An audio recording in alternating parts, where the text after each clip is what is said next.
বন্ধুরা, আজকে বানাবো ইন্দুবালার ভাতের হোটেলে স্পেশাল এই কচু বাটা।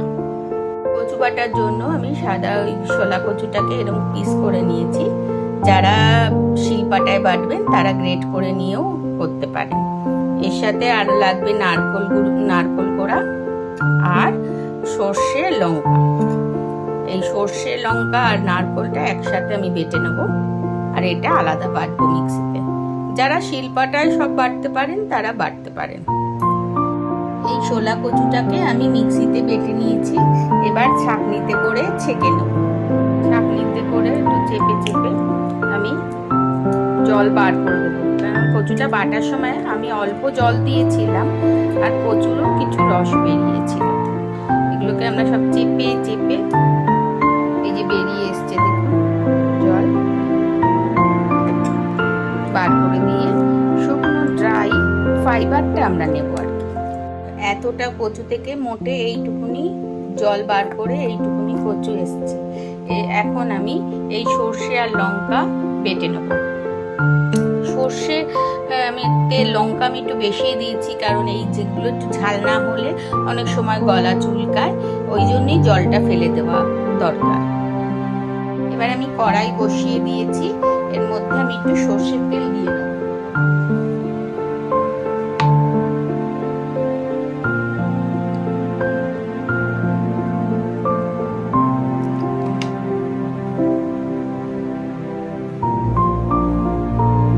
সর্ষের তেলটা একটু গরম হলে এর মধ্যে আমি একটু কালো জিরে দেব।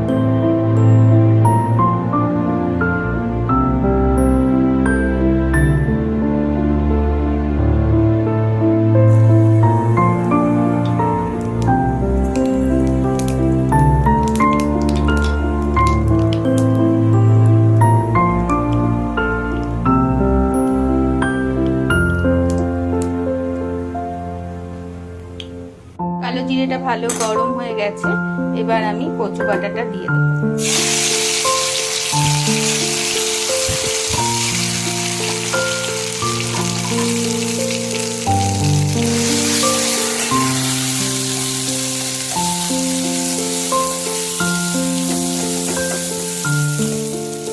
এর মধ্যেই আমি বাটা সর্ষে একটু দিয়ে দেবো।